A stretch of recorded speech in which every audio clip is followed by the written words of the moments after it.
Okay, this short I clicked on a few days ago and I posted the following reply. This is about these two laughing at him because he wanted to meet Jesus for some reason. But anyway, my comment goes as follows, which was, well, 17 hours ago. I think it was actually 2 days ago. But as you can see, no replies, typical. Well, shouldn't say typical, but I don't know. I would have to agree that laughing at him was a bad response. They laughed at him, these two, at him. However, how many of you would react if you could spend a day with any historical figure, but it turns out that Jesus actually didn't exist? Or he did, and spending that day with him revealed that he was just a madman. Now, I got questioned a long time ago here on YouTube. Somebody asked me if I was able to pick someone from any historical figure to tell off, and who would it be? To which I got thinking about that. What I would rather do is if it was possible, if I had an opportunity to see. Well, I would want to see what actually happened. Example, what happened to JFK? If I was able to, or some supernatural force allowed me to go back there and observe what actually happened to find out for myself. And just so I know, never to tell anyone what really happened. Just like I would want that just so I can be able to see, how do I put this? Just observe what other people have to say now, or well, for the past few years, and to give me some insight in the mentality of some people, just so I can see maybe how far gone these people are or how wrong they are, just to, observe. And just that's just an example. I would like to do that. Now, as far as Jesus Christ goes, now I'm obviously not religious, but well, nobody really knows me, so no, I'm not religious. I don't wear atheism on my arm or on my sleeve or whatever the expression is. But I would actually like to go back and see what really happened back at that time, whether Jesus really existed, or again, if he did, well, who he actually was.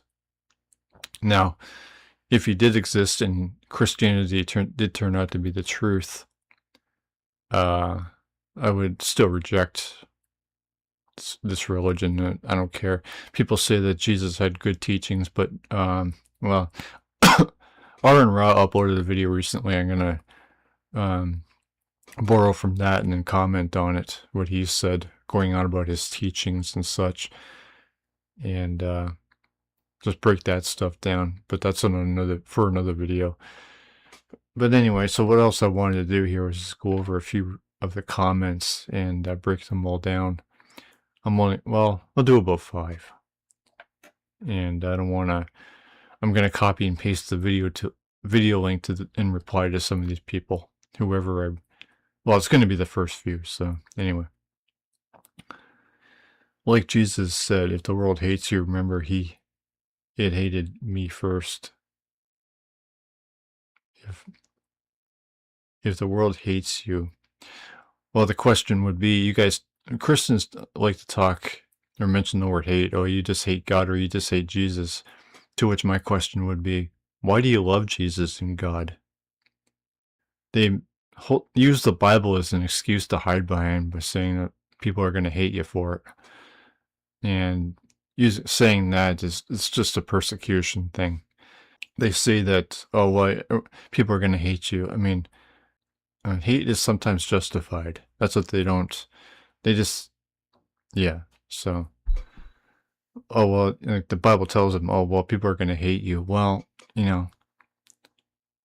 maybe that hate is sometimes justified. So I don't know how else to say it. You guys can hide behind that as much as you want. The question again would be, why do you love the Bible? Or why do you want to follow it? Why do you love God and Jesus? Never mind the hate. Whether you are a non-Christian or Christian, this is a really great answer. How is it great? The guy just wants to say he wants to meet Jesus. What? What is that? Deny me in front of others, and I will deny you in front of my Father.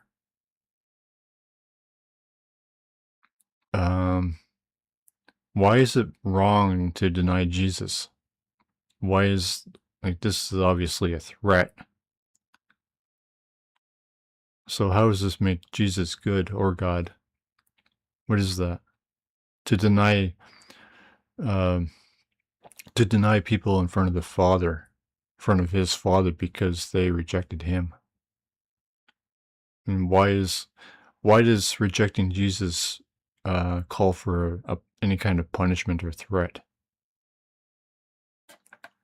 So to which I asked, why do you want Jesus or his Father? And I'll get to this guy later. Matthew, whatever that is, whoever acknowledges me before others, I will acknowledge before my Father in heaven. But whoever disowns me before others, again, it's the same thing.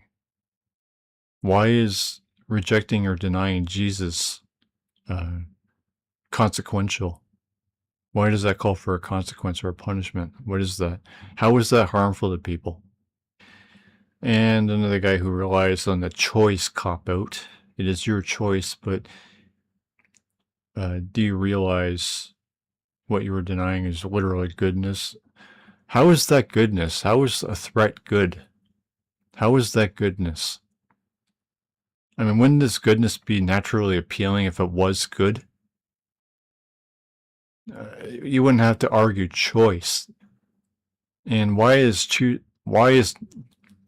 denying goodness worthy of consequences or punishment or justified?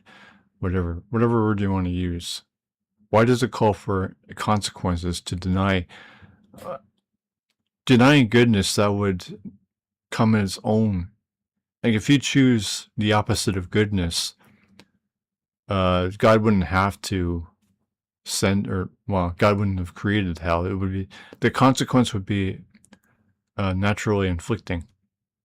It would happen on its own. God wouldn't have needed to create hell. I mean, me being non-religious, I would suffer some naturally existing or naturally occurring infliction or something, and I would want, that would drive me, okay, maybe I should become religious then. That doesn't happen though. So that's something else. So they speak on behalf of this religion and make it about themselves. Okay, so it's going to be an awkward day for all other religions when Jesus finally returns. Yeah, there's just too many people. Nobody is. Never mind. It's going to be an awkward day for all other religions. Why is it going to be an awkward day for them? That would only mean that they're wrong. Why is it going to be awkward? So, you're wrong. So being wrong is awkward? What the fuck? And, I mean, belief is idiotic because anyone can believe what they want. Truth is greater than, and, capital T, truth. What does that mean? These Christians somehow think that truth overall. All right, I'm not going to be a grammar Nazi. Fuck that. But they think that capitalizing truth and God and whatever other key words or buzzwords, whatever you want to call them, does not give them any kind of authority or anything else. It's nothing. And if it does become if Jesus coming back, well, you know what I say to that? If Jesus actually does come down, as I say, come back, I don't believe he ever was. So when he does come, I'll tell him to fuck off. I don't give a shit. I'm not going to enable some coward, some tyrant coward. The question would be, why do you Christians? Of course, you don't see him as a coward, but I said he is, to which you'd probably say, oh, why are you insulting Jesus and God? And how did I insult them? They're not cowardly tyrants? Well, Jesus and God are the same being, really. I think I'll leave it at that.